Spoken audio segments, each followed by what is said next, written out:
문과 남자의 과학 공부, 저자이자 공부에 경계가 없는 사람 유시민 작가님을 모십니다. 안녕하세요. 반갑습니다.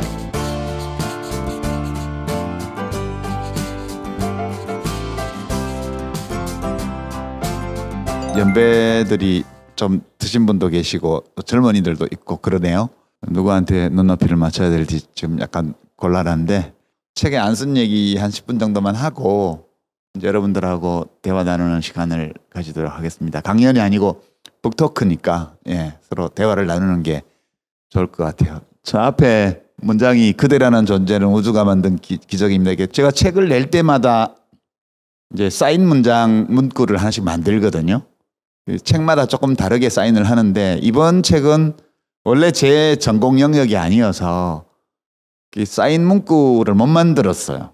근데 속지에 쓰긴 써야 되고 그래서 이제 많이 고민하다가 사인 문구는 아니지만 하여튼 초세본에 쓰기에는 괜찮은 문장이다라고 생각해서 제가 만든 문장입니다. 이번 책은 사실 되게 애매한 책인데 지금까지 책을 많이 쓰긴 했는데 어떤 책도 그 분야에서 이렇게 전문가들한테 인정받는 어떤 높은 수준 혹은 깊은 어떤 내용을 가진 책들은 별로 없었죠.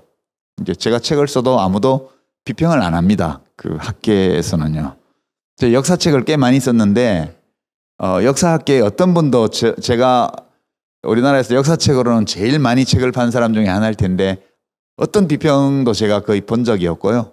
간행물윤리심사위원회라고 옛날에 권위주의 정권 시절에 책 검열하던 그런데 종사하시던 어떤 분이 비평해 놓은 거 하나 봤습니다.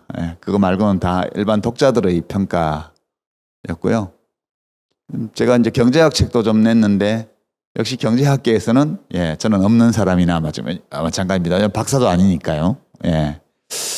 그렇고 뭐 글쓰기 책은 되게 창작하는 분들이 많이 쓰는데 저는 또 소설가가 아니니까 뭐 그렇고요. 그러니까 생각해 보니까 되게 어중간하게 이렇게 애매하게 살아왔더라고요. 제가 이제 그렇게 살아왔으니 그렇게 쓸 수밖에 없지. 그렇게 해서 이번 과학을 소재로 한 책도 사실 감수도 좀 받았고 그리고 이제 좀 반응을 간접적으로 들어봤는데 과학자들은 되게 좋아하시더라고요.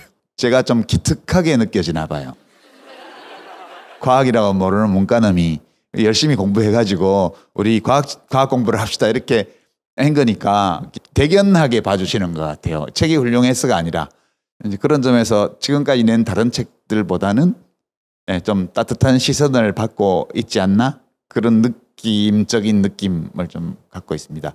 이 문구는 사실 제가 이번 책을 쓰는 과정에서 그동안 과학책 읽었던 것들을 다 돌아봤죠.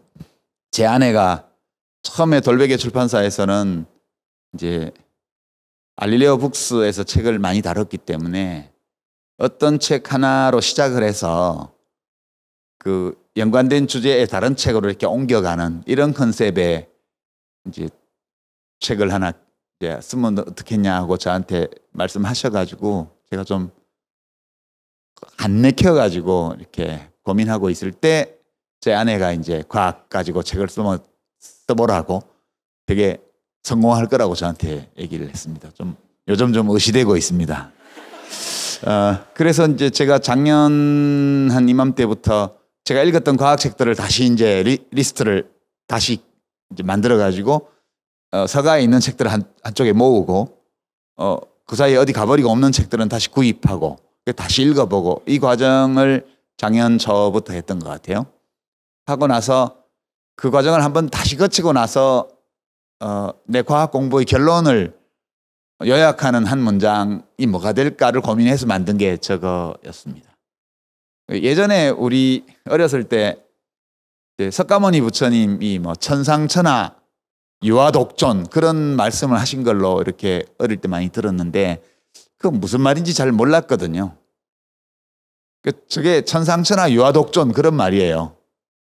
그 말을 어떻게 해석하는지는 사람마다 다르지만 제가 어렸을 때 그 말을 들었을 때는 뭐 저렇게 교만한 얘기를 하셨나?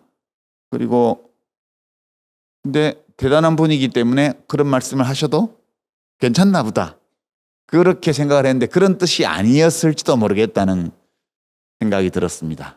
그러니까 천상천하 유아독존 이 말을 그냥 제 식으로 해석하면 이 넓은 우주에 나라는 존재는 하나뿐이야. 그런 뜻으로 해석할 수 있을 것 같아서 그걸 약간 다르게 표현해서 우리들 각자는 다 우주가 만든 기적이다. 이런 뜻으로 제가 독자 여러분께 그대라는 존재는 우주가 만든 기적입니다. 이렇게 쓴 거죠. 그러니까 과학책을 한 15년간 읽은 끝에 너가 한 과학 공부의 결론, 과학 공부에서 얻은 거 이거를 한 문장으로 요약해봐라 하면 천상천하 유아독존이에요. 그러니까 나는 이 우주가 만든 기적으로 여기에 있다. 그래서 굉장히 저한테는 이 과학 공부가 저희 자존감을 높여줬고요. 자존심을 버리고 난 잘 몰라요. 뭐 몰라요. 라고 자존심을 버리고 그리고 책을 열심히 읽으면서 생각하고 이렇게 해서 저런 결론에 도달해 보니까 저희 자존감이 높아지는 느낌이 들었습니다. 그래서 책에도 관련 얘기를 살짝은 써놨습니다만 그 인문학에 대한 과장된 어떤 기대 또는 그 반대편에는 근거 없는 편견 이런 것들이 동시에 있는 것 같아요. 저는 제일 이제 좀 황당하다고 느낄 때가 돈 벌려면 인문학을 알아야 된다 이런 얘기요. 그다음에 무슨 IT 기업의 엄청난 창업자들, 천재들 그래가지고 어마어마한 부자가 된 분들이죠. 스티브 잡스나 빌 게이츠나 이런 사람들, 심지어는 미국의 대통령 이런 사람들이 다 인문학 공부를 많이 했기 때문에 저렇게 잘 됐다. 이런 얘기는 진짜 저는 황당하다고 생각해요. 인문학은 그런 거하고는 상관이 없다. 그런 저의 생각이 과학 공부를 하면서 더 굳어졌고요. 인문학은 그런 세속의 성공에는 별로 도움이 안 됩니다. 어찌 보면 과학 공부도 그렇죠. 이제 과학 공부를 폭넓게 한다고 해서 세속의 성공이 따라오는 건 아닌 것 같아요. 나 자신을 이해하고 나라는 존재에 대해서 내가 어떤 자부심을 느끼고 내 삶을 긍정하고 그리고 삶의 방식을 선택할 때 그럴 때 인문학과 과학 전체에 걸쳐서 공부를 하는 것이 짧은 시간 이렇게 한 인생을 살고 가는 우리 모두에게 우리들 각자에게는 필요한 일이 아닐까 라는 결론을 평범한 결론을 이번 책을 쓰면서도 다시 한번 확인했다 그런 말씀을 드리면서 이 책이 약간 인문학자들을 화나게 하지 않을까라는 걱정을 출판사에서 좀 해가지고요. 이제 문장을 손을 보는 과정에서 그런 괜한 어떤 인문학계의 어떤 감정적인 그런 대응을 불러일으킬 만한 소지가 있는 것들은 많이 또 이렇게 지우개로 칠했고요. 인문학의 한계를 말할 때조차 제가 나쁜 의도로 공격적으로 그렇게 한 것이 아니고 제가 문과로서 과학 공부를 해보니까 이렇게 좋습니다 하는 얘기를 하는 쪽으로 이렇게 많이 조율을 했습니다. 약을 많이 친 거죠. 살충제를. 예.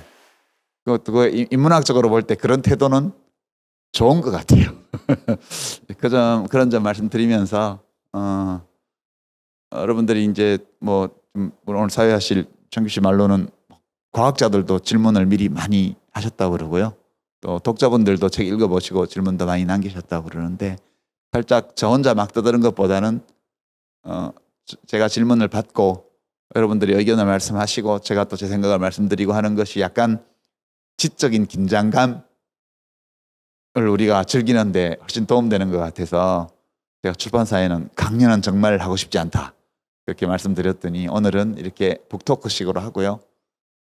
교보 말고 다른 인터넷 서점들이 주최하는 같이 하는 돌베개하고 하는 행사 저자 행사는 어떤 거는 대담식으로 하고 어떤 거는 또 팟캐스트 방송하는 식으로 하고 이렇게 다르게 한대요. 제가 똑같은 말을 똑같은 스타일의 행사 여러 번 하는 걸 제가 굉장히 기피하기 때문에 한번 행거를 또 하면 되게 지겹거든요.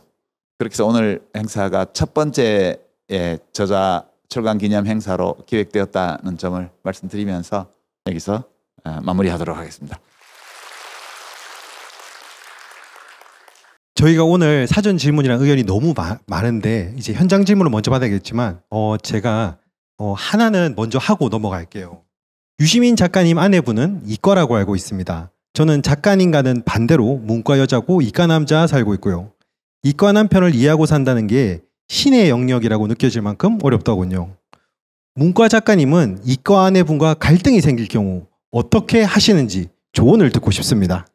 예. 이건 사실 문과이과의 문제가 아니고 예. 그 남편의 기본 자세에 관한 문제라고. 그렇군요. 예. 그것은 뭐 문과든 이과든 상관이 없습니다. 예. 일단 아내가 얘기하는 거를 끔뻑 죽으면 다 그걸로 다 끝납니다. 예. 문과이과 상관이 없어요. 상관없군요. 예. 그 뒤에 이런 질문도 있대요. 그러면 문과 사람이 보는 이과 사람의 좋은 점은 뭔지? 좋은 점이 작가님은 잘 아실 것 이과 같아요. 사람들을 잘 몰라가지고 사실. 근데 사모님께서 이과 분이시잖아요. 제 처가 수학 전공이긴 한데 본인 말로는 전공 선택을 잘못한 거라고 주장하고 있어요. 그런데 박사까지 하시고, 교수까지 하시고, 그렇죠. 예. 참고로 오늘 오셨거든요. 그래 저도 너무 반가워가지고. 여기는 안 오셨습니다. 뭐하러 여기 와서 앉아 있어? 맨날 보는 남자를 가서 쇼핑이나 하셔. 너무 비싼 건 사지 말고. 이렇게. 그렇죠. 지분이 있으니까. 가볍게 먼저 시작해봤고요. 바로 질문으로 들어가겠습니다. 질문 있으신 분은 손을 들어서 말씀해 주세요. 제일 먼저 드신 분부터 먼저 가겠습니다. 안녕하십니까. 네, 대구에서 온 28살 엄혜웅이라고 합니다. 대구에서.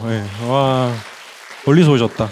제가 질문 드리고 싶은 거는 그 양자역학을 그냥 제가 이해한 바로는 관측자의 시선에 따라서 물질이 존재할 수도 있고 존재하지 않을 수도 있고 저는 이렇게 이해를 했는데 그럼 논리를 좀 더 확장해서 지구를 피관찰자 입장에서 보고 다른 외부의 어떤 행성을 관찰자 입장으로 놓고 나서 실제로 관측이 가능하다고 가정했을 때 지구도 관측자의 시선에 따라서 보이지 않을 수도 있고 존재하지 않을 수도 있고 거기에 대해서 어떻게 생각하는지 궁금합니다. 예. 되게 처음부터 저 이해하셨어요. 저는 죄송한데 제가 잘 이해를 못했어요. 처음부터 과학적인 질문이 지구는 관측이 되죠. 왜냐하면 지구는 이렇게 거시 세계에 속하기 때문에요. 뉴턴의 물리학으로 다 지구의 운동은 서술할 수 있죠. 그러니까 지금 그 양자 중첩이라는 그러니까 뭐 보일 수도 있고 안 보일 수도 있고 이렇게 말할 수도 있고요. 또는 확률적으로 여기에 있을 수도 있고 저기에 있을 수도 있고 동시에 60%의 확률로 왼쪽에 있고 40%의 확률로 오른쪽에 있고 동시에 있을 수 있고 이런 것들을 이제 과학자들이 양자 중첩이라고 하던데 그것은 이제 미시 세계, 양자 세계에서만 그런 거죠. 우리가 이제 지구와 같은 이런 어중간한 속도로 느리게 움직이는 이런 물체들의 세계에는 뉴턴의 역학으로 다 기술할 수 있고 실제로 우리의 감각기관으로 다 관측할 수 있는 현상이어서 이제 그 양자역학의 여러 논리는 우리가 살아가고 있는 이 세계에는 적용할 필요가 없다.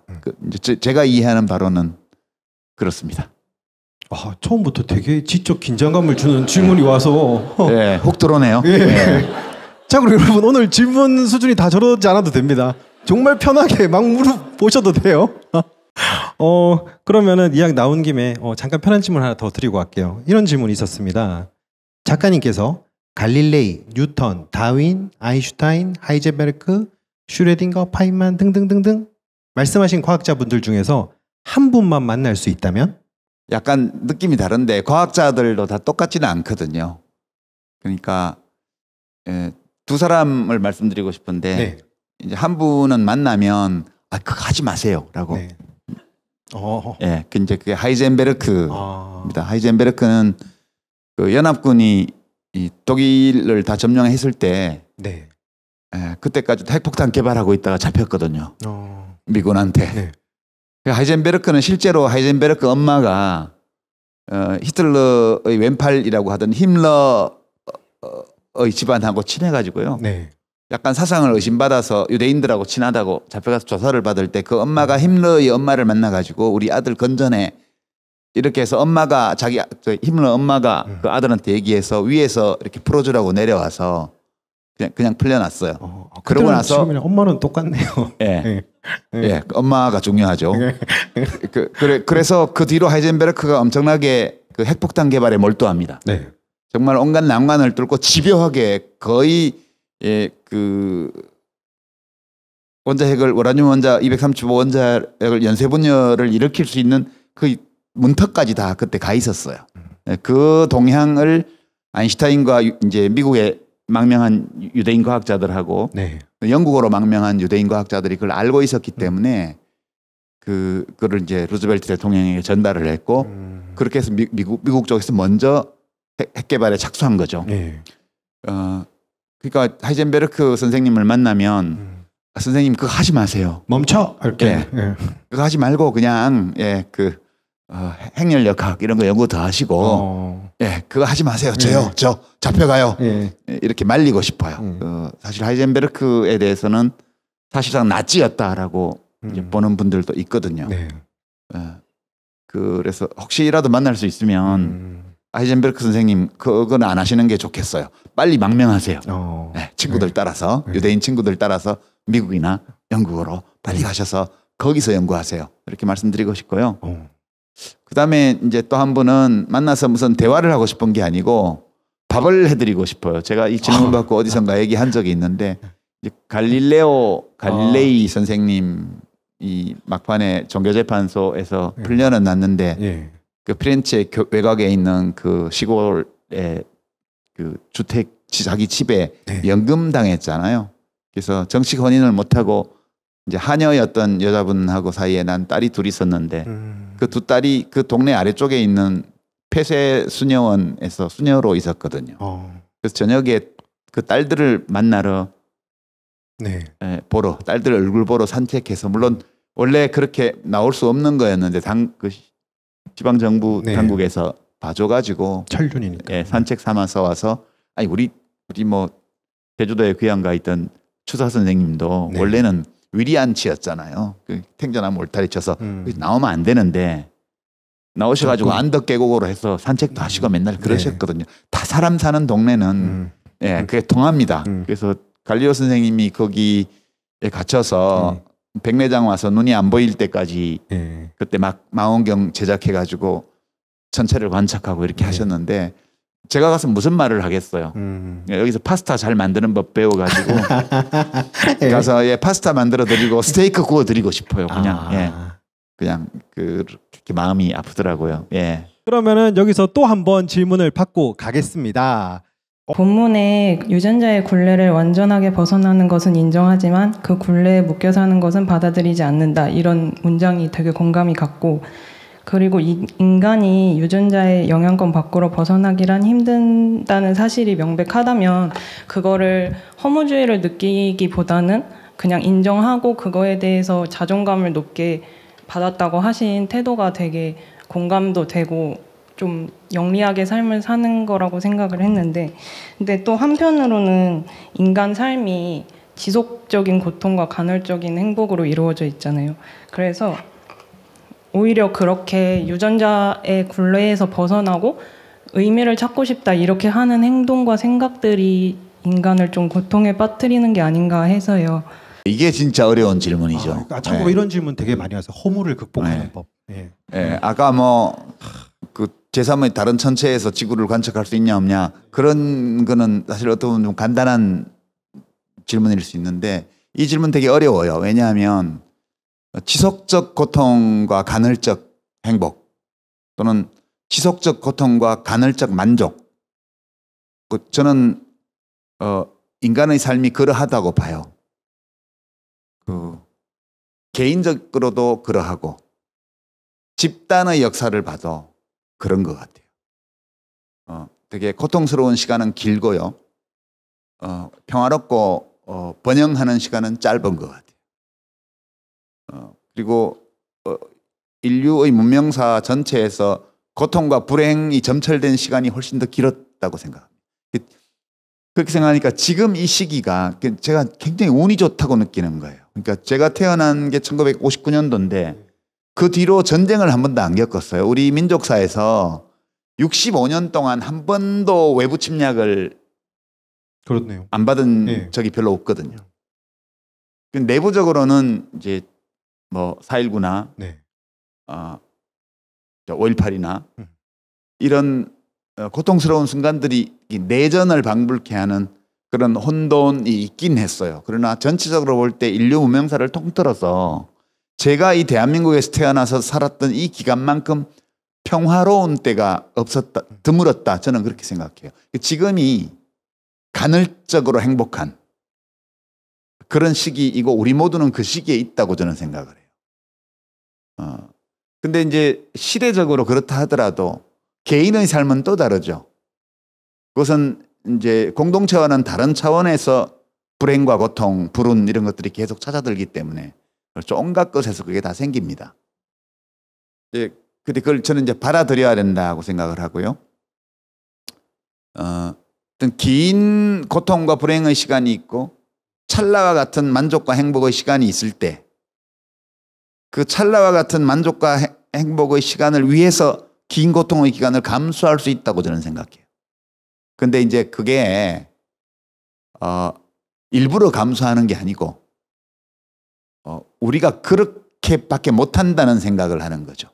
그러니까 제가 책에서 도파민 얘기를 잠깐 써놨는데 최근 나온 책에 보면 도파미네이션이라는 제목의 책도 있더라고요. 아직 읽어보지는 못했습니다. 제목이 굉장히 흥미로워서 도파미네이션이 뭘 다뤘을지 짐작은 가는데 시간이 되면 읽어봐야 되겠다 그렇게만 생각하고 있는데 실제로 얼마나 재밌는 책인지는 모르겠어요. 이러다가 뭐 문과남자의 광고 2 나오는 거죠. 뭐. 예. 예. 제목 자체가 굉장히 재밌었어요. 이제 도파민에 대해서 써놓은 글들을 책들을 보니까 그게 항상 나오는 게 아니라 그러더라고요. 그러니까 그게 나와야 우리가 우리들이 느끼는 행복감이라는 것도 다 허상이에요. 행복하다는 상태가 객관적으로 있는 게 아니고 그냥 우리 뇌에서 어떤 이루어지는 어떤 신호의 집합이 우리가 주관적으로 철학적 자아가 느낄 때 행복하다는 느낌으로 오는 거죠. 우리가 가진 언어로. 우리가 행복하다고 말하는 어떤 상태에 가는 거예요. 근데 도파민이 언제 나오냐 하면 기대나 예상보다 더 큰 보상이 나올 때 도파민이 분비된다는 거예요. 그러니까 만약 우리의 신경생리학이 이렇게 되어 있다면 네. 지속적 고통과 간헐적 행복이라는 것은 불가피한 것일지도 모른다. 우리에게 주어져 있는. 그렇게 생각해요. 그렇게 생각하고 잠깐 그럼 기대를 엄청 낮추면 되겠네요. 그렇죠. 삶에 아니 대한- 뭐 기대를 낮추거나 안 낮추든 상관없이 그렇게 되는 것 같아요. 네, 그렇게 되는 것 같아서 저도 이게 답이라고 생각하지는 않는데요. 여기에 무슨 이제 과학은 되게 질문을 많이 주는데 과학 자체가 답을 주는 경우는 또 그렇게 많지는 않더라고요. 네. 우리 문과들이 지금 질문하신 거 이런 거 이걸 어떻게 받아들여야 되지 우리가?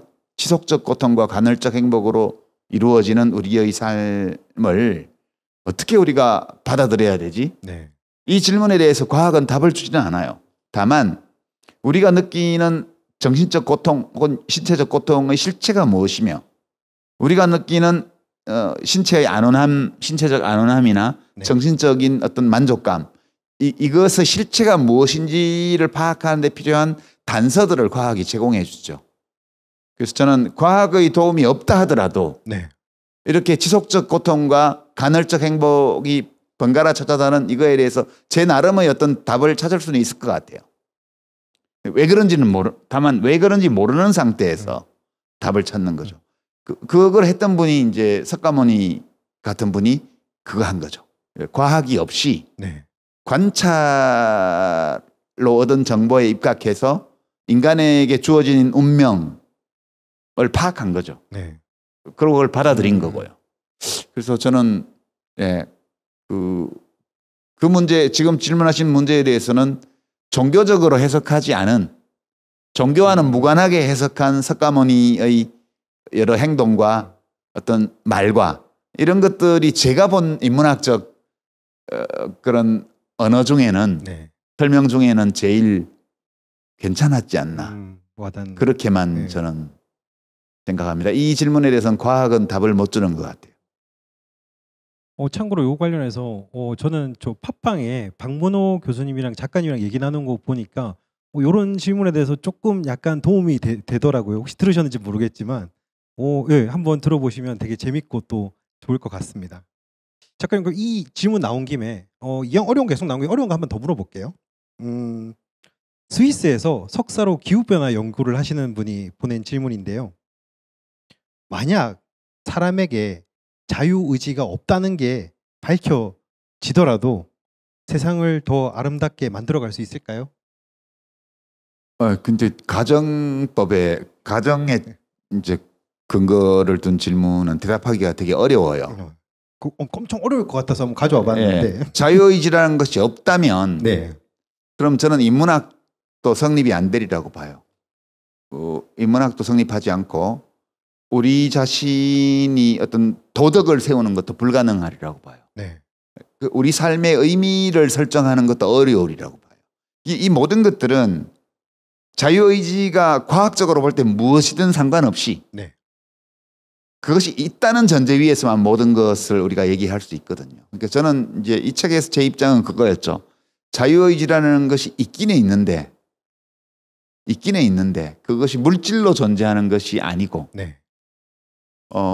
또 확고부동하게 존재하는 것도 아니고 그냥 우리의 뇌조직 안에서 이루어지는 신호의 집합으로 있는 거기 때문에 너무너무 취약하다는 거예요.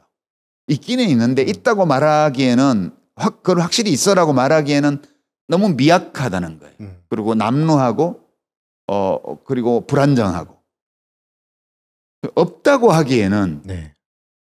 이것이 없다고 하면 인간이 설명이 안 돼요. 아예. 그렇죠. 별 삶의 의미도 없을 네. 것 같고. 그리고 그게 없다고 하면 이 문명도 성립이 안 됐을 것 같아요. 네.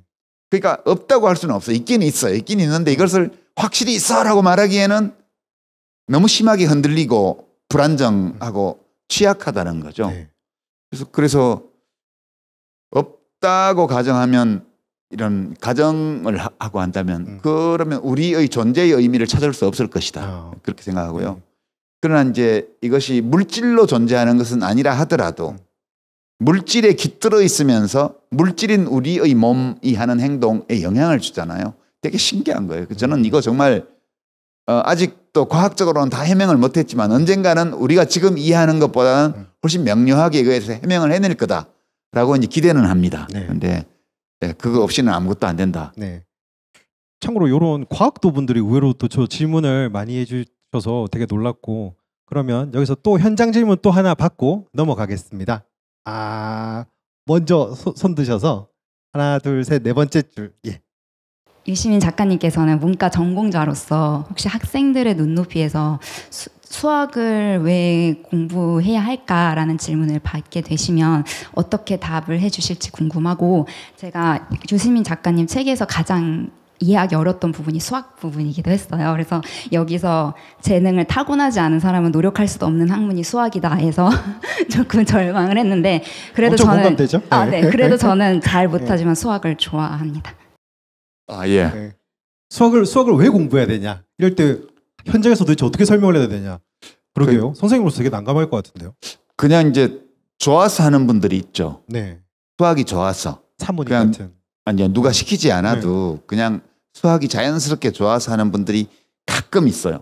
가끔. 예, 제가 이제 그게 전 지구적으로 드물어요, 그런 사람은. 예, 제가 독일 그렇죠? 유학 시절에 그럼 이제 자랑처럼 이렇게 하면 제가 한번 이제 세미나 시간에 어떤 유명한 무역 이론 모델을 이제 제가 발표를 했는데 연구에서 학생들이 각각 매주 두 사람씩 이 모델 하나를 가지고 같이 발제를 하는 그런 이제 수업이었어요. 세미나 수업인데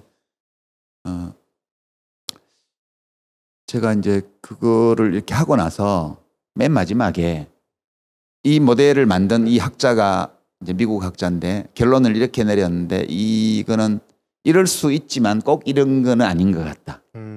그러니까 그 모델을 만든 사람은 반드시 이렇다라고 결론을 냈는데, 내 생각에는 그럴 수 있는데 다른 경우도 있을 수가 있어서 네. 꼭 그런 것은 아니다. 그 이유는 내가 발제문 어펜딕스 브록에다가 내가 도출 과정을 써놨으니까 참고해보라. 그렇게 발표를 했어요. 근데 물론 이제 그 전에 이미 조교하고 상의를 했고 조교가 교수한테 보여줘서 이제 제가 해온 게 맞다고 그냥 그렇게 해도 된다고 그래서 네. 제가 한 거예요. 그냥 마음대로 한 건 아니고.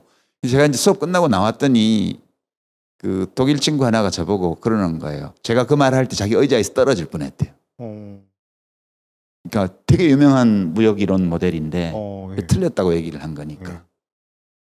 그래서 아니 나도 근데 확신은 없었는데 좀 이상하다는 이게 꼭 이 결론이 꼭 맞을까라는 생각 때문에 내가 생각을 하다가 아닌 경우도 있을 수 있을 것 같아서 수학적으로 어떤지를 내가 물어봤지. 네. 가정교사한테. 그랬더니 수학 가정교사가 있네요. 그래서 이제 사모님이랑 같이 예, 유학하셔서 내가 계셨으니까 독일에서. 네.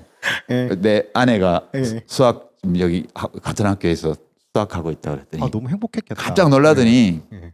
이렇게 말하더라고요. 네. 독일어로 하면 Sonst alles in Ordnung냐 이렇게 얘기해요. 그거 빼곤 다 정상이지, 그지? 라고 물어본 거예요. 그러니까 수학을 전공한다 그러니까 수학 전공한 거 빼고 네 와이프 다 정상이지? 그러니까 그 독일에서도 수학과는 뭔가 비정상으로 치는 거예요. 그게 우리만 그런 게 아니에요. 예. 그래서 내가 물론이지 다른 건 다 정상이야. 예, 그렇게 얘기를 했는데 제가 이제 물어보면 그래요. 이거는 그냥 이렇게 치환해서 이렇게 도출하면 결론이 나오지. 결론이 나오면 이걸 다시 원래 거를 값을 구해보면 부등호가 이쪽도 가고 이쪽도 가고 이렇게 되는 거야. 근데 이 이론의 내용은 난 몰라. 근데 네. 어떤 경우에 부등호가 이렇게 되고 어떤 경우에 저렇게 되는지는 해석의 영역이니까 실제로 교수가 그걸 물어보더라고. 어떤 경우에 그게 안 맞는지. 예. 그래서 뭐 저는 뭐 되는 대로 막 얘기를 했죠. 그러니까 그 수학이라는 게 그래요. 수학이라는 게 수학자한테 경제학 모델을 설명해 보면 너무너무 대화가 잘 돼요. 수학적으로 처리한 걸 아무 의미 없이 그냥 수학적으로만 질문을 해보면 네. 금방 경제학과 학생들이 끽끽 매든 거를 금방 해가지고 결과를 보여줘요. 야 이게 뭐지? 내가 이걸 할 줄 알면 얼마나 좋겠어요. 제가 경제학도인데. 그래서 저는 그게 안 되는 거예요. 그러니까 안 되는 게 제 잘못은 아니고 그냥 안 되는 사람은 안 되는 거죠. 예, 그게 그런 거고. 대답이 안 되잖아요, 그러면. 근데 이제 수학 공부를 이제 저는 6장의 수학 따르면서 제가 경제학과에서 한 수학은 이제 하찮은 수학. 네. 하찮은 수학이라고 그랬습니다. 이제 하디라는 수학자의 분류에 따르면 하찮은 수학을 한 건데 되게 이제 미적분 그다음에 행렬 뭐 되게 그 정도예요. 네. 미적분 행렬 뭐 그런 정도 하는 건데 그 하찮은 수학이지만 이렇게 해보면 미적분 행렬을 하찮은 소리로 말하고 싶어요. 되게 수학이라는 게 몇 개의 공리를 바탕으로 해서 논리의 규칙에 따라서 그 정리를 만들고 정리를 증명하는 그런 일이거든요, 수학이. 네. 그러니까 논리학하고 구분이 잘 안 돼요. 수학의 특히 함수론이나 이런 것들은 사회과학을 공부하는 사람들한테는 몹시 필요한 거예요. 그게 논리적 사고의 규칙을 아주 집약해 놓은 거기 때문에. 그래서 수학을 굳이 왜 공부해야 되냐 이렇게 묻는다면 네. 특히 문과의 경우에도 물론 학교에서 가르치는 수학 교육이나 또는 그 수능에서 보는 수학 시험이 그거에 적합하다는 뜻은 아니에요. 실제로 수학은 논리의 규칙을 익히는데 굉장히 유용한 학문이에요. 네. 수학적 사고를 한다는 것은 논리적 사고를 한다는 뜻입니다. 그러니까 증명을 하지 않고도 우리가 직관적으로 이것은 참이라고 인정할 수 있는 몇 개의 공리를 기초로 그다음에 그 논리의 규칙에 따라서 쌓아 올리고 그리고 어떤 것을 증명해내는 이런 과정은 사실은 인문학에서 어떤 질문이 있고 그 질문에 대한 답을 발견하고 그 질문과 답을 연결시키는 논리적 추론 과정과 거의 닮아 있어요. 그래서 저는 수학을 사람에 따라서 더 잘할 수도 있고 좀 덜 잘할 수도 있고 좀 못할 수도 있지만 그것을 이해하기 위해서 노력하는 과정에서 논리적 사유의 어떤 능력이 커진다고 봐요. 아니 물론 문과에 수학이 꼭 필요하다는 뜻은 아닙니다. 지금 저도 문과로서 수학을 배웠지만 네. 고등학교 딱 졸업하고 마치는 순간 끝이거든요. 그 뭐하러 배우냐는 거예요. 예. 지금 학교에서 연산 위주로 제한된 시간에 더 많은 문제를 풀어야 되는 이런 방식의 연산 훈련을 시키는 방식의 수학 교육은 저는 문과에게는 사실 필요 없다 그렇게 생각해요. 예. 그렇게 선생님 너무 이렇게 이런 방식으로 그 학생들이 고3 학생들이 설득됩니까? 예. 논리적 사유 이제 설득은 안 되고요. 예. 야 그냥 어른들이 만들어 놓은 거니까 예. 참고 그냥 예. 해. 뭐 어떻게 하겠어. 예. 그러니까 이 세상이라는 게 예. 합리적인 것도 아니고 니네가 옳다고 생각하는 대로 가는 것도 아니야. 네. 그냥 맞춰줘. 옛다 정답 이런 식으로 그렇게 해서 네. 가는 거죠. 네. 그러면은 다음 질문으로 또 넘어가겠습니다. 저 초등학교 6학년인데 반갑습니다. 갈릴레오 갈릴레이가 사실을 밝혀냈는데도 안타깝게 죽었잖아요. 갈릴레오 갈릴레이는 잘 알려지긴 했는데 다른 과학자도 역사적으로 뭔가 돼가지고 비극적인 걸 맞은 사람이 있나요? 아 예. 이제 이 질문이 이런 궁금증이 있으면 이제 과학사를 공부를 하면 많은 과학자를 만날 수 있죠. 이 아저씨도 깊이 있게 과학사를 공부한 사람이 아니어서 과학자를 몇 명밖에 몰라요. 많은 사례가 있는데 그 중에서 제가 이제 굉장히 가슴 아프게 생각하는 사례가 저는 그 과학자 이름만 알고 있다가 로마 여행을 하면서 되게 이제 놀랬어요. 로마에 가면 피오리 광장이라는 이제 네. 그 광장이 있는데 거기가 첨가물 파스타 이런 거를 파는 노점 시장이 있어요. 네. 그래서 로마 여행을 갔다가 로마에 왔는데 파스타는 하나 사가야지. 그 피오리 광장에 오늘 아침에 장이 섰다는데 네. 이제 가보자. 그래서 이제 우리가 좀 딴 데 놀다가 가서 좀 늦게 갔어요. 늦게 갔더니 파장이더라고요. 거의 이제 신선 채소는 다 팔리고 없고 우리는 그거 살 건 아니지만 우리는 이제 먹물 파스타 이런 거 건면 말린 거 그거 살려고 갔는데 그거 가게가 하나 있더라고요. 네. 이 마차가. 그래서 이제 살러 갔는데 딱 보니까 굉장히 어마어마한 동상이 하나 시퍼렇게 녹이 쓴 동상이 하나 있는데 굉장히 특이한 동상이에요. 후드를 쓰고 후드가 눈까지 이렇게 내려왔어요. 그 약간 내려다보는 듯한 이런 느낌의 굉장히 사이즈가 큰 동상이었는데 저는 또 이제 그런 거 보면 예. 저 누구지 그래서 가거든요. 네. 가서 밑에 봤더니 그게 조르다노 브루노라는 신학자 겸 과학자였습니다. 그 사람이 그 피오리 광장에서 화형당해서 죽었거든요. 그 코페르니쿠스가 천체의 회전에 관하여가 나오고 나서 거의 한 100년 가까운 세월이 흐른 다음이에요. 그때가 1600년인가 그럴 거예요. 이제 브루노가 화형을 당한 해가 이제 로마 교황청에서 잡아다가 화형시킨 거죠. 근데 화형시킬 때 엄청나게 끔찍한 방법으로 화형했습니다. 우리가 보통 화형 그러면 장작 쌓아놓고 그 위에 올려놓고 기름 뿌리고 뭐 해서 불질러서 확 죽이는 거 생각하는데 그게 아니에요. 그거 자체로 끔찍한데. 예, 그 옆에 묶어놓고 끄실려서 죽었거든요. 굉장히 긴 시간 동안 조금씩 태워서 고통받다가 죽었습니다. 네. 브루노가. 브루노가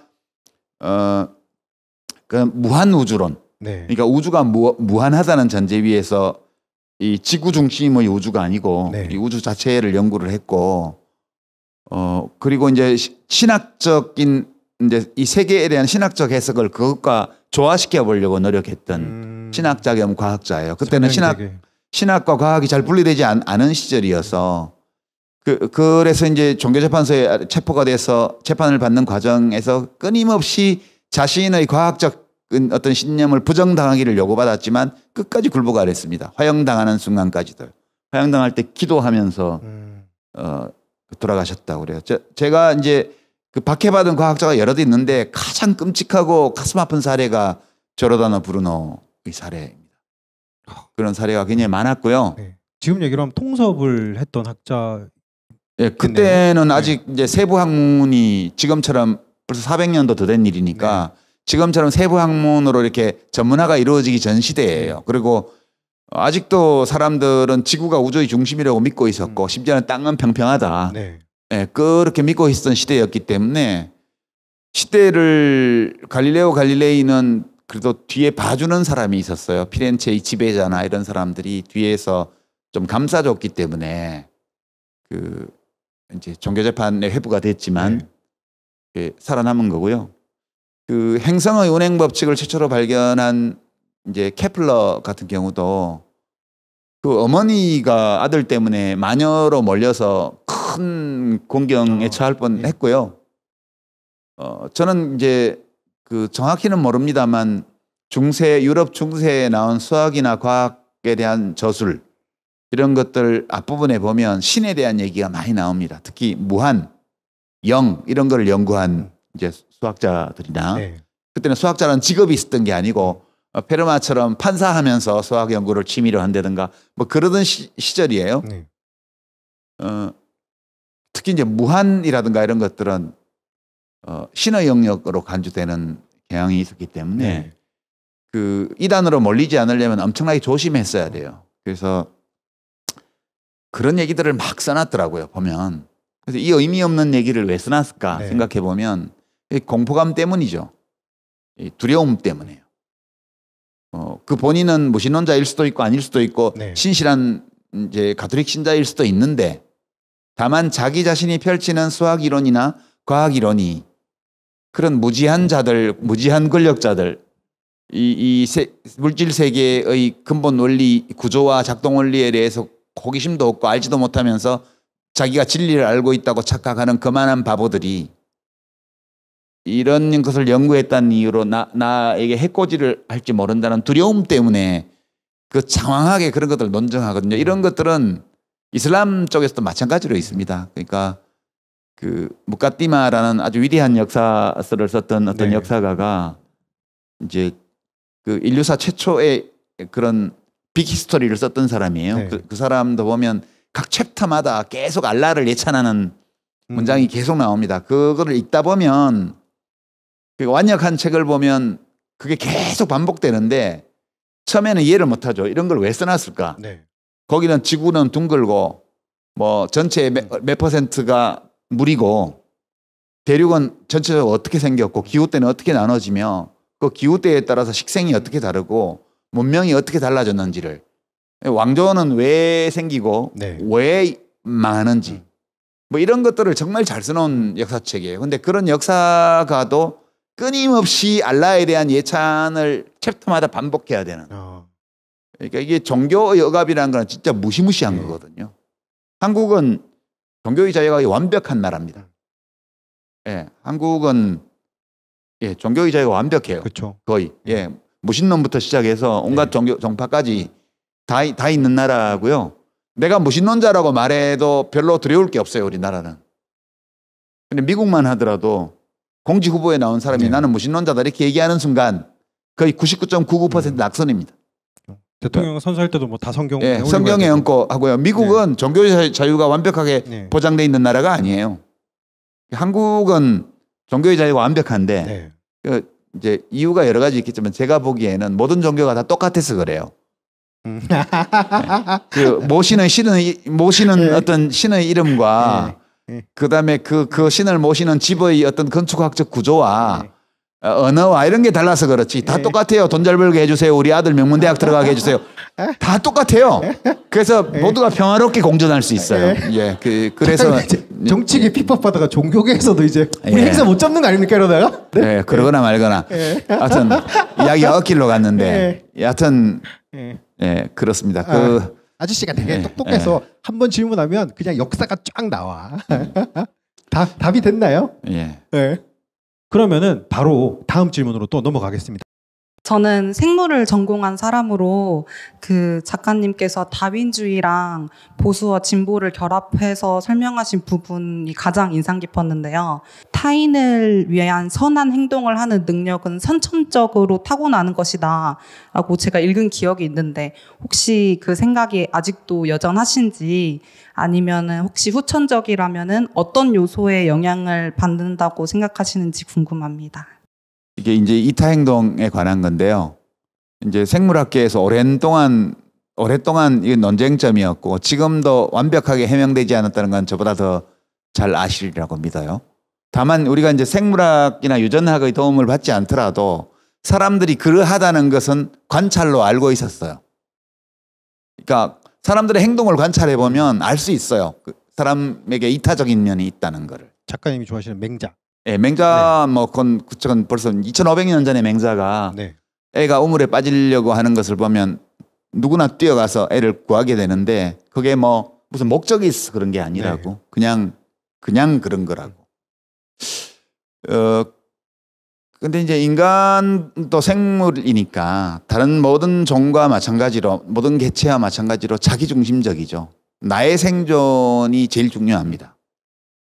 근데 대개의 종들은 전부 그게 전부인데 인간뿐만 아니라 다른 영장류에 속하는 다른 동물 또는 포유류의 다른 동물 심지어는 그 조류나 이런 데서도 그 이타 행동이 나타나죠. 예컨대 맹금, 그러니까 사냥꾼인 어떤 포식자가 나타나면 날카로운 소리로 우는 새가 있거든요.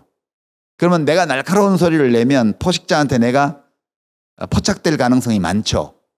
그러니까 나의 생존 가능성을 낮추는 거예요. 그다음에 이제 이 사냥 종류 중에는 포식자가 접근하는 걸 알면 높이 뛰는 그런 사냥도 있습니다. 높이 뛰면 포식자 눈에 띄죠. 생물학자들이 처음에는 그 행동을 이해를 못한 거예요. 저게 개체 간에는 생존 경쟁이 있고 생존에 유리한 변이를 가지고 있는 개체는 살아남고 불리한 행동을 하는 개체는 사멸해서 그러한 행동을 유발하는 형질은 사라지게 된다는 거잖아요. 근데 높이 뛰는 영양, 높은 날카로운 소리를 내는 새 이런 애들이 계속 있다는 거는 그런 행동을 하면서도 안 죽는다는 뜻이잖아요. 또는 그 개체는 죽을지 모르지만 그와 같은 행동을 하도록 유발하는 어떤 요인은 계속 전성된다는 뜻이에요. 그러면 생존 확률이 낮은데 어떻게 전성되지? 이게 굉장히 큰 의문이었죠. 근데 지금은 이제 그거에 대해서 여러 설명이 나와 있습니다. 근데 타고났다는 것은 그 개체만 타고났다는 뜻이 아니에요. 개체들은, 그러니까 우리들 개개인은 개체는 변이가 있죠. 같은 종에 속하더라도 개체마다 특징이 다릅니다. 그걸 생물학에서는 변이라고 그러죠. 그러니까 개체는 변이를 가지고 있어요. 그러니까 우리들 여기 한 300명이 있으면 이 중에서는 이타 행동을 더 많이 하는 사람이 있고 덜 하는 사람이 있고 뭐 별로 안 하는 사람이 있고 그럴 수 있어요. 근데 그게 선천적으로 타고난 것일 수도 있고요. 후천적으로 학습된 것일 수도 있습니다. 그러니까 둘 모두가 영향을 미친다고 이른바 이제 nurture versus nature. 그러니까 양육 대 유전. 뭐 그 논쟁 본선. 오랫동안 해왔는데 결국 지금 최근 와서 내려진 결론은 둘 다 영향을 미친다예요. 왜냐하면 인간의 뇌가 모든 행동을 결정하는데 뇌가 굉장히 유연하다는 거죠. 가소성이 있다는 거예요. 어떤 환경에 노출되냐에 따라서 뇌의 작동 방식이 달라진다는 거기 때문에 그 공익 캠페인 중에 처음에 어렵다 이런 캠페인이 있습니다. 처음 할 때가 어렵지 한번 하고 나면 쉬워진다고요. 그러니까 기부행위라든가 봉사활동 이런 것도 처음에 할 때는 되게 어색하거든요. 근데 해보면 익숙해지고 그게 즐거워지면 많이 하게 돼요. 그러니까 더 깊이 들어가면 후성 유전학이니 뭐니 해서 실제 우리 몸에 있는 어떤 행동을 유발하는 유전자 중에서 어떤 것이 활성화되느냐 어떤 것이 그냥 사장되느냐 이런 것들이 어떤 환경에 노출되냐에 따라서 변화가 있을 수 있다는 점을 또 학자들이 얘기를 하더라고요. 여러 설명이 있습니다. 저는 이게 종으로서도 집단적으로서도 우리가 그런 성향을 타고났다고 보고요. 그러니까 유전자에 있는 정보예요. 그런 행동을 유발하는 그런 정보가 우리 유전자에 새겨진 정보이기도 하고요. 그다음에 개체별로 차이는 있는데 학습한 개체는 그렇지 않은 개체보다 이런 행동을 할 가능성이 훨씬 높다는 거예요. 그래서 인간은 다 이제 태어날 때는 아무것도 안 가지고 태어나잖아요. 그냥 하드웨어만 가지고 태어나요. 그러니까 어떤 인문학적 지식도 유전이라는 수단으로는 못 물려주잖아요. 그러니까 인간 사회에서 계속 어처구니 없는 비극적 사태나 야만적 행위가 주기적으로 반복되는 이유가 뭐냐 하면 제가 보기에는 모든 개체들이 아무런 자기 이해, 내가 왜 존재하며 네. 나는 내 삶에 어떤 의미를 부여하며 선하고 훌륭하다는 한 행동 양식이 무엇인지에 대해서 아무런 것도 받지 않고 그냥 태어났다는 거예요. 이 모든 것이 사회화 과정에서 살아가면서 익히는 것이기 때문에 이게 되게 어려운 일이라는 거예요. 이것을 잘할 수 있도록 환경을 조성하고 조건을 만들고 이렇게 하지 않으면 금방 아주 야만 상태로 돌아간다는 거예요. 그 되게 상상할 수 없는 그 원시적인 그런 오류들 네. 이런 것들이 멀쩡해 보이던 문명 국가가 순식간에 글로 가기도 하거든요. 어떤 조건이 마련되면. 그러니까 인간은 너무 믿으면 안 돼요. 작가님은 그럼 이타주의는 좀 학습해서 해야지 놔두면 그냥 망한다 이쪽 느낌이네요. 그렇죠. 끊임없이 네. 이것을 이 의미를 부여하고 그런 행위를 학습할 수 있는 환경을 조성해주고 그것이 얼마나 아름다운 일인지에 대해서 문화적으로 계속 세례를 베풀고 네. 이렇게 서로서로 하지 않으면 그런 성향은 사장되어 버릴 위험이 항상 있죠. 네. 저는 그렇게 생각하고요. 둘 모두 영향을 미치지만 우리가 할 수 있는 것은 후천적으로 사람들이 그러한 행위 양식을 습득할 수 있도록 이렇게 개인과 사회가 전체적으로 노력하는 거. 이렇게 해야 사회가 문명적으로 높은 수준으로 이제 유지가 될 수 있는 거죠. 그렇지 않으면 다 각자의 욕망으로 귀착되면 그러니까 우리 뇌가 제가 책에서 굉장히 인상적이어서 여러 번 썼는데 우리 뇌는 원래는 생존 기계인데 되게 특수하게 발달한 뇌여가지고 자기를 이해하려고 노력한다고요. 원래 자연에서 이걸 하라고 우리 뇌를 만든 게 아닌데 이게 얘가 되게 성능이 좋아졌다가 특수하게 발전하는 바람에 나는 뭐지? 왜 존재하지? 라는 그 고민을 하게 됐다는 거예요. 거기서부터 문명이 생긴 거기 때문에 이거 나를 이해하려는 노력. 그래서 게을리하기 시작하면 믿을 수 없을 정도로 짧은 기간에 한 사회가 오로지 생존의 욕망, 벌거벗은 생존의 욕망이 전면적으로 지배하는 그런 단계로 퇴행해버릴 수 있다. 이게 인류 역사가 보여주는 바라고 생각합니다. 생각해 보세요. 80년 전에 600만 명의 유대인을 학살한 사건이 최고의 문명 선진 지역이라고 했던 서유럽에서 있었습니다. 상상이 되세요? 생각해보니까 80년밖에 안 됐네요. 오늘날 뭐 전 세계의 인권을 감시한다고 세계의 경찰을 자임하는 미국이 150년 전까지 인간이 인간을 재산으로 소유했습니다. 그 사람들이 미국에 와서 나라를 세우기 전에는 다 이웃을 내 몸처럼 사랑하라고 가르치는 종교의 신도들이었어요. 믿어지세요? 저는 인간의 역사를 보고 있으면 인간의 생각과 행위와 인간 집단의 어떤 행동에는 하한선도 없고 상한선도 없지 않나 하는 생각이 굉장히 많이 들고 그래서 때로 되게 인간이라는 이 종, 호모사피엔스라는 이 종, 그다음에 이 사피엔스들이 모인 집단, 심지어는 사피엔스 개개인에 대해서도 우리가 무턱대고 믿지 말아야 한다. 우리 자신, 우리들 각자가 우리 모두가 모여서 우리 속에 야수를 키우고 있다. 이 생각을 하지 않는 순간 스스로 야수가 될 위험에 노출되는 거다.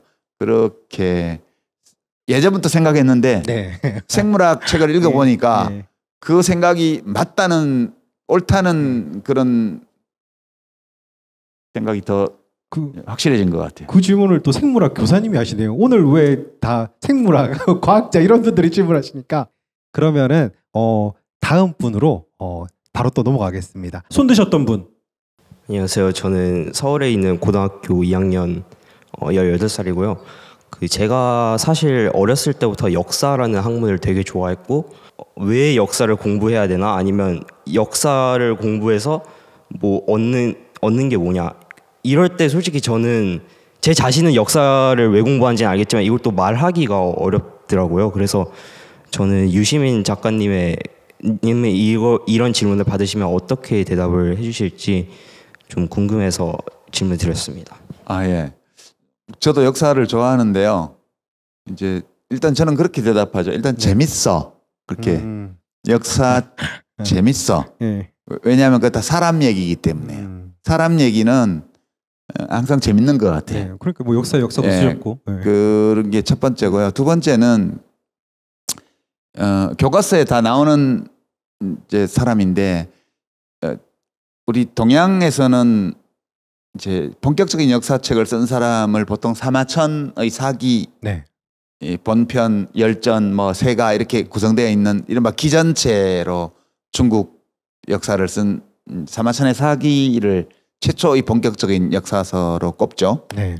이제 유럽에서는 그 전에 있었는지 모르겠지만 남아 있는 것 중에는 이제 기원전 5세기에 도시국가 아테네에서 나왔던 이제 역사, 헤로도토스라는 네. 분이 쓴 역사, 그리고 투키디데스라는 분이 그 이제 한 세례 정도 그 다음 세례인데 네.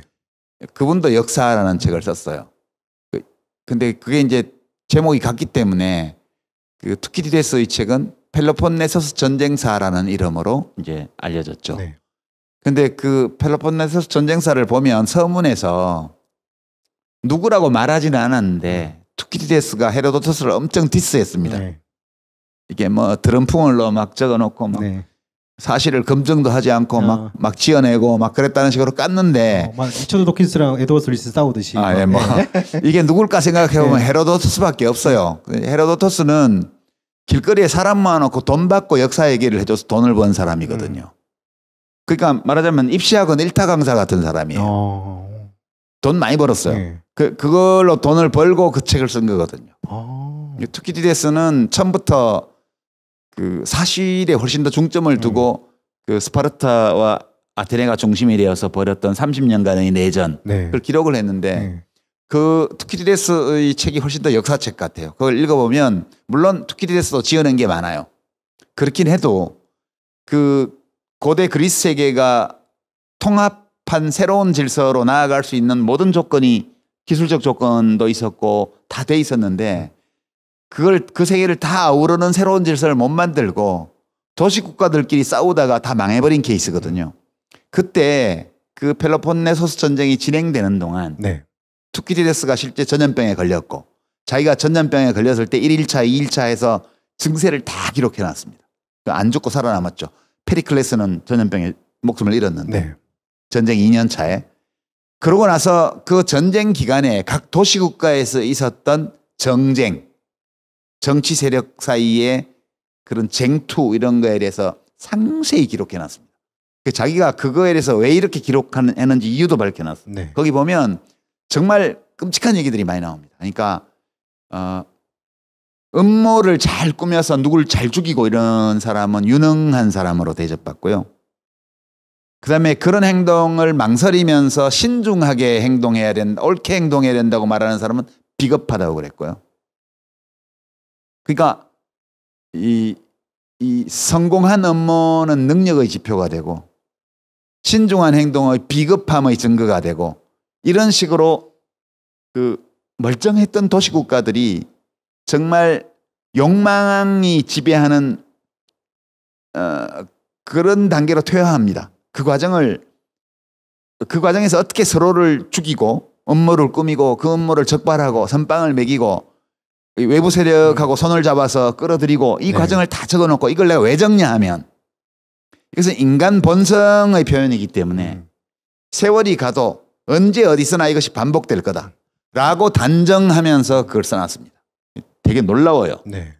이거 투키디데스의 그 내전에 대한 서술을 이제 현대 생물학에 비추어 보면 제가 조금 전에 말씀드린 그런 거예요. 그러니까 생존에 대한 욕구라는 것이 기본이기 때문에 규칙이 허물어지고 규범이 흐트러지고 그리고 그 경쟁과 생존이 미덕으로 칭송되는 그런 상황에 들어가게 되면 인간이 개개인이 가지고 있는 것 중에 욕망이 전면에 나서서 사회가 아주 흉악한 상황으로 가게 된다는 거예요. 그러니까 그거 저는 역사를 공부하는 이유가 내 안에 있는 야수를 발견하는 그런 즐거움. 즐거움일까요? 네, 이게 즐거움입니다. 그러니까 끊임없이 내가 어떤 존재이며 우리가 어떤 존재이며 우리 안에 뭐가 있으며 그 우리 안에 있는 야수, 우리 안에 있는 성인이 네. 어떤 조건에서 어느 것이 튀어나오는지 이런 것들을 볼 수 있는 즐거움이 있어요. 그게 이제 나를 이해하는 거죠. 네. 그러니까 역사를 공부한다는 것은 나를 만나는 거라고 저는 생각해요. 네, 그런 점, 그러니까 그냥 쉽게 재밌어. 네. 재밌어. 라고 대답하면 되고요. 네. 진지하게 토론에 들어가면 그런 경우가 여러 가지 얘기를 할 수 있는데 그 중에 하나 저는 우리 안의 야수, 우리 안의 천사를 모두 보여주는 것이 역사고 역사를 아는 자는 절대 자신의 욕망을 있는 그대로 노출시키지 않는다. 그런 누가 생각이 나네. 그러게요. 그런 질문 되게 많았는데 누군지는 말 안 하겠지만 요즘 누가 생각이 나요. 참고로 그 집 친구분한테는 역사의 역사, 뭐 거꾸로 읽는 세계사, 뭐 그런 국가란 무엇인가 이런 거 추천합니다. 제가 이렇게 그런 거 읽고 큰 세대거든요. 되게 많이 도움이 됐어요. 저희가 시간 관계상 질문을 하나 2개나 3개 정도 받고 끝내야 될 것 같거든요. 김지아 시인을 작가님이 대하는 태도를 설명해 주시면서 남들이 작가님을 대하는 태도가 I don't care, 그러니까 남들이 날 어떻게 보나 그다지 신경 쓰지 않는다고 말씀을 하셨는데 제가 볼 때 작가님은 가진 게 굉장히 많으신데 어떻게 그런 용기가 생기는지 궁금했습니다. 저도 기억나네요. 그 90페이지에 다만 떠나보냈을 뿐이다. 그분 이렇게 감명 깊게 보신 분들 많더라고요. 그런 용기. 3번째 질문. 과학적 사실들이 어떤 물음표들을 조금 해결해주지 못하는 경우가 있는 것 같아요. 내 존재 이유는 무엇일까? 삶의 의미는 무엇일까? 이 답을 오랫동안 고민을 했는데 쉽게 답을 내리지 못해서 지금 현재는 나는 앞으로 내 삶을 무엇을 지향하면서 살까? 그냥 이런 고민을 하면서 좀 살아가려고 노력을 하고 있습니다. 근데 작가님께서는 문이과에 너무 능통하신 분이니까 작가님 나름의 작가님 삶의 이유라던가 존재의 이유 같은 것들을 좀 알게 되셨거나 찾아내신 게 있다면 좀 말씀을 듣고 싶습니다. 예, 3분 질문이 다 연결되는 건데요. 사실은 그러니까 제가 이제 과학 공부하면서 그 전부터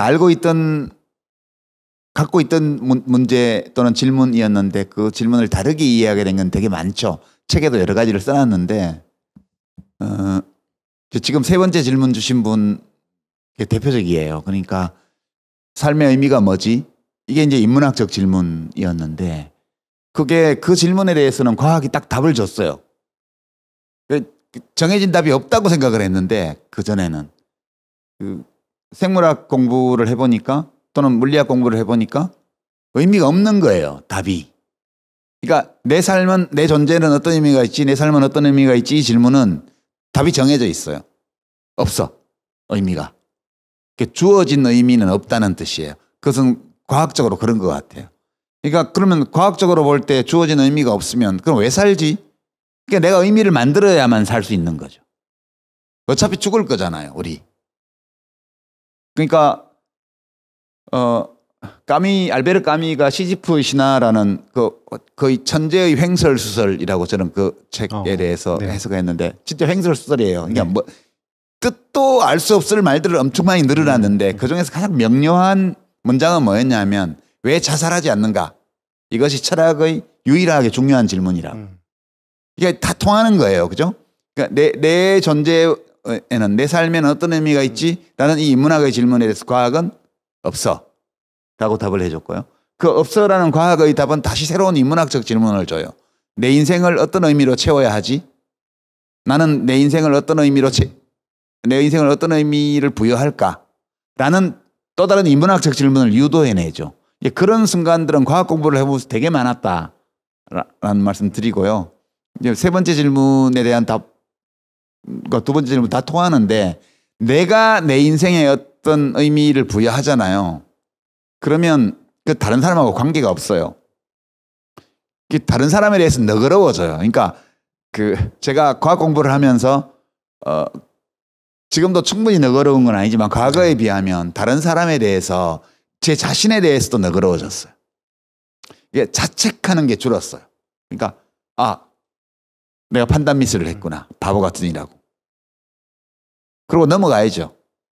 다음에 비슷한 오류를 저지르지 말아야지. 이렇게 생각하는지 하고 마는 거지. 네. 그전에는 왜 그렇지 내가 계속 생각하는 거예요. 이게 작동을 잘못한 거예요. 이게 그럴 수가 있다는 거예요. 그게 그냥 내 자아가 뭐가 병이 들어가지고 내가 잘못 판단을 한 게 아니고 네. 내 자아는 멀쩡한데 데이터를 잘못 받았거나 데이터를 잘못해서 가는 바람에 결론을 잘못 내리는 게 있을 수 있다. 라고 생각을 하니까 제 자신이 저지른 오류에 대해서 또 안 그러면 되지 뭐. 잊어버리자. 라고 내 자신에 대해서 좀 너그러워지고요. 그러니까 자기 자신에 대해서 너그러워지면 타인에 대해서도 자동적으로 너그러워지더라고요. 그러니까 이제 김지아 선생에 대한 생각이 그렇게 된 것도 그러네. 근데 어떤 경우에 그게 자아가 변하지? 라고 해서 이제 뇌과학 책을 막 읽어봤더니 그게 꼭 사람이 바뀌는 게 자기가 바뀌려고 결심해서 바뀌는 건 아니라는 거예요. 그러면 자기가 원해서 그렇게 바뀐 것도 아닌데 바뀌었다고 해서 내가 그 사람을 막 비난할 권리가 있을까? 그건 아니지 않아요. 그러니까 우리 삶에서 영원한 것, 고정된 것은 없으니까 그분의 시 덕분에 내가 젊었던 한 시절에 가슴이 두근두근거리는 그런 어떤 감정을 느꼈거든요. 제가 20살, 네. 19살, 20살, 21살 무렵에. 그러면 그걸로 제가 그 시인에게 엄청나게 많은 걸 받은 거예요. 이미. 그가 나를 계속해서 죽을 때까지 나에게 그런 좋은 감정을 안 준다고 해가지고 그 사람을 욕하는 나의 뻔뻔함은 뭐지? 네. 이미 받은 거에 대해서 감사하면 그만이지. 그걸로 충분하지. 왜 계속해서 그걸 안 주고 딴 걸 준다고 그 사람을 욕을 하냐는 거예요. 저는 그게 다 통하는 것 같아요. 제가 이제 세 분의 질문을 전체적으로 묶어서 대답을 드리면 내 삶에서 제일 소중한 게 뭔지 모르겠어요. 저는. 모르는데 확실하게 아는 게 몇 가지가 있어요. 세상에는 나하고 잘 맞는 사람이 있고 잘 맞지 않는 사람이 있어. 네. 이거 확실한 것 같아요. 그러니까 그냥 이렇게 보면 기분이 좋아지고 저 사람이 마음에 들고 이런 사람이 있는가 하면 쟤 왜 저러지? 얼굴이 찌푸려지는 자동적으로 얼굴만 봐도 꼴보기 싫은 사람이 있어요. 그건 엄연한 사실이에요. 팩트예요. 이게 받아들이자. 있다는 걸. 그리고 내 인생은 얼마 안 남았어. 원래 태어날 때부터 얼마 길지는 않지만 지금 한 65년 가까이 살았기 때문에 더더욱 적게 남았어. 시간이 부족해요. 그러니까 그 이 부족한 시간에 이렇게 얼굴만 봐도 불쾌한 사람은 보지 말고 살자. 그러니까 내가 만나고 싶은 사람, 내가 좋아하는 사람 들과 많은 시간을 보내자. 뉴스 좀 안 보고. 뉴스도 좀 덜 보고. 그리고 제가 제일 좋아하는 게 단순해집니다. 그러니까 제가 나이가 들어가니까 이제는 과거처럼 막 새로운 것에 도전하거나 이건 좀 힘들어져요. 그 대신에 이제 익숙한 것들 중에서 나에게 더 소중하게 다가오는 것들을 챙기게 되죠. 이 변화를 저는 받아들이고 있습니다. 그래서 이제 요즘 제가 제일 좋아하는 일이 뭐냐면 제가 좋아하는 사람들하고 같이 맛있는 걸 먹는 거예요. 너무 좋아요. 그게. 그리고 더더군다나 내가 좋아하는 사람들한테 맛있는 걸 내가 마련해 와서 나눠 먹고 그 사람들이 그걸 먹고 막 좋아하는 걸 보면 제가 더 좋은 거예요.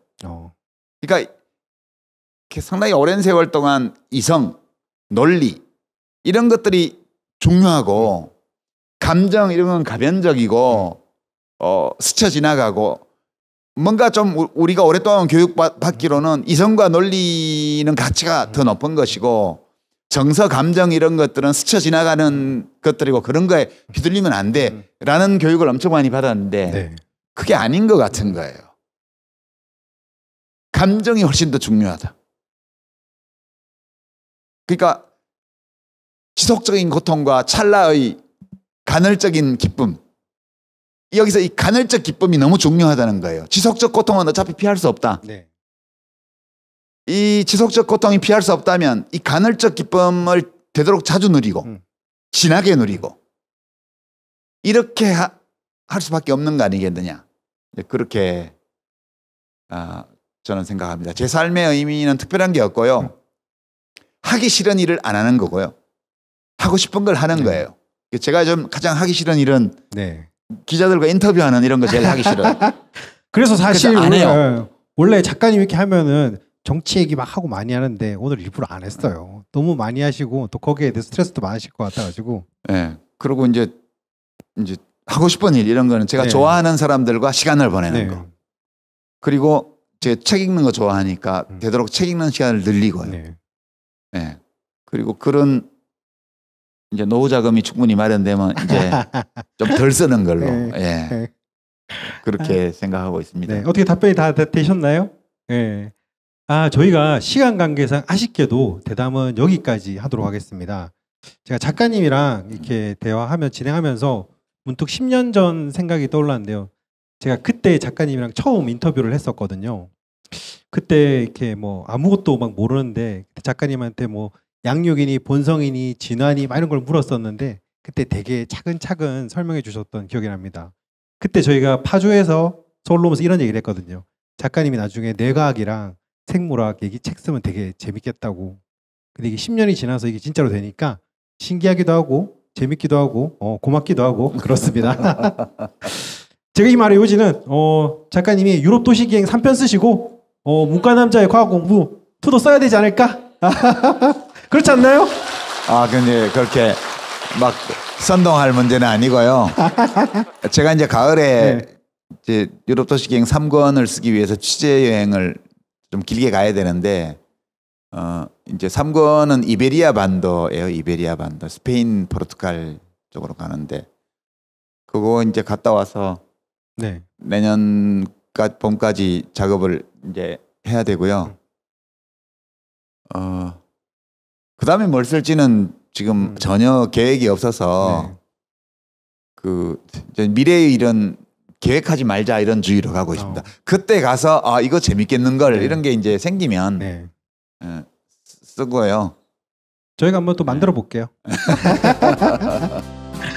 예, 작가님이랑 또 이렇게 편안하게 뭔가 이렇게 되게 거창한 얘기 말고 편안하게 함께 모여서 이야기할 수 있는 시간이 더 많았으면 좋겠습니다. 그때 저도 꼽살이 끼고요. 오늘 대담은 여기까지 마치고요. 바로 사인회는 2층에서 진행될 예정입니다. 구독 감사합니다.